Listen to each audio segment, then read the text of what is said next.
Good evening and welcome, pheasant pluckers, to a special report on South West Water, a regulated UK water company providing drinking water and wastewater treatment services across Devon, Cornwall and parts of Somerset and Dorset. In peak summer months, South West Water serves roughly 3.5 million people and is owned by the London-based Penryn Group. Its core services include the monumental task of supplying clean drinking water, treating wastewater and sewage, and managing the maintenance of water infrastructure. For many of our viewers, South West Water may leave a sour taste in the mouth, but with us today is an independent specialist to tell us more about them. Let's speak to him now. Arthur, thank you for being here. No, thank you, Harry. It's always a pleasure to be part of the Pheasant Pluckers. And you're right, many people may think of South West Water as a very ugly company. But recent pressure from the public and Ofwat, the regulator in the industry, has driven change for water companies to become more accountable for their environmental impacts and take on a role of environmental stewardship. The full details of this transition have been laid out in our report. But for now, how about we get into the field and take a first-hand look at the changes that are happening? That sounds great, let's go. So Arthur, where have you taken me? Good question. This is Argyll Reservoir, one of South West Water's key reservoirs in the southwest of England. This one here feeds Falmouth and Penryn, holding approximately 1,300 megalitres of water, which is quite a lot. That's fantastic. Yeah, it's a lot of water. It is a lot. But as you can see, this is obviously a climate-dependent water resource. Right now it's raining, which will be recharging the aquifer, bringing the water levels back up. But during the summer, during times of drought, the water level drops, and obviously that's becoming more frequent, more common. So what South West Water are looking to do is switch to more water independent resources.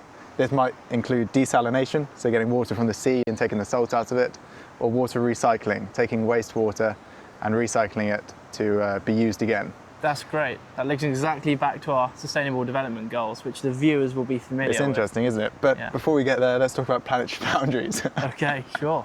So as you can see behind me, over here, South West Water has committed to planting 250,000 trees.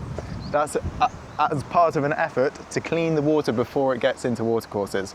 So the idea is the roots and things capture soil, holding it in place and preventing it from running into the water, which reduces treatment costs.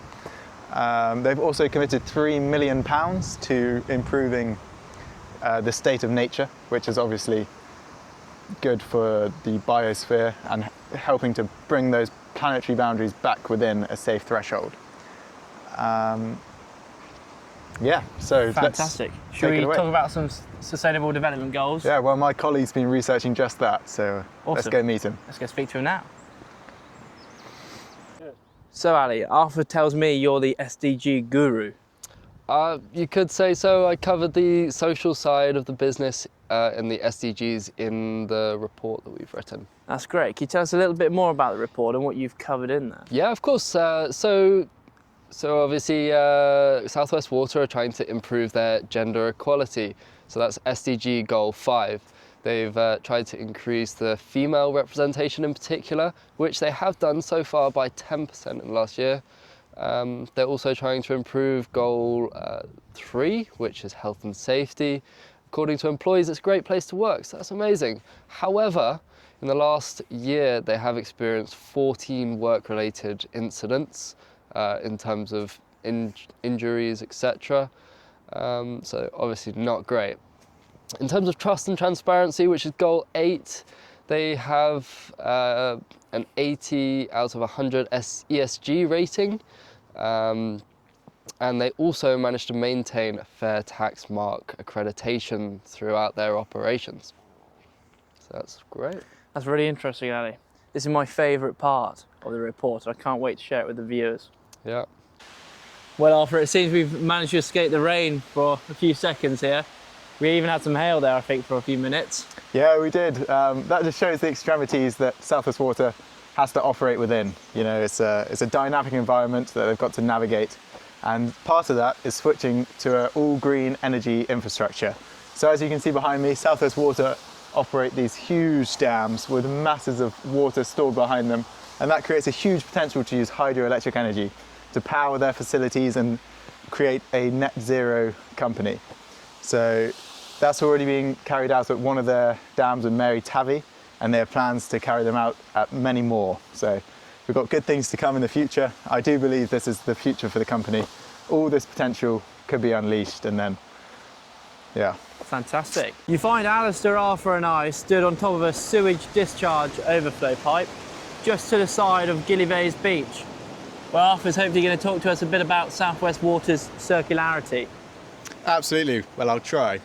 So South West Water currently operates a very linear business model. And what this means is they take water from the environment, treat it, sell it to us, the consumer, and then take away our wastewater to be treated and either put back into the environment, or during times of heavy rainfall, it may end up coming straight down a pipe, such as this one, into the oceans. And whilst they have been making some efforts, such as the tank you may have seen earlier, to become more sustainable, efforts to become more circular appear to be lacking. To talk more about this is Alistair.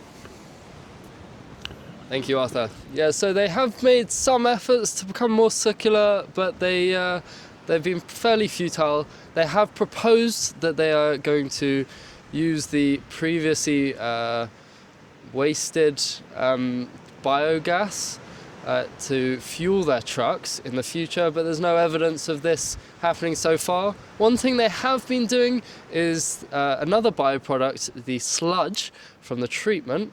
They get about 44,000 tonnes a day, and they've been using it and selling it to farmers, which goes on crops. So they have been more circular in some ways, but they are lacking in other ways, but hopefully they will push that project through and get that finished.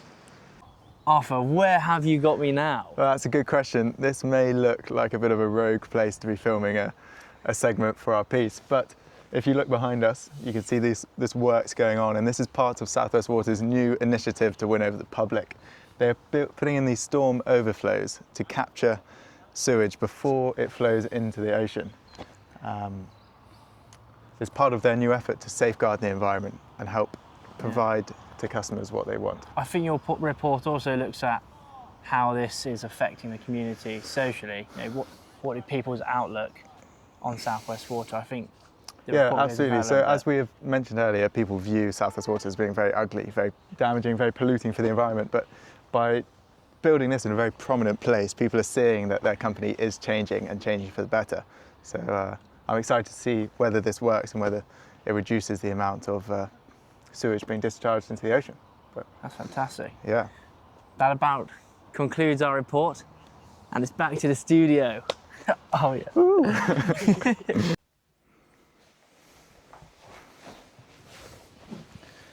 Well, Arthur, thank you for coming on to this show. It's been a pleasure to have you.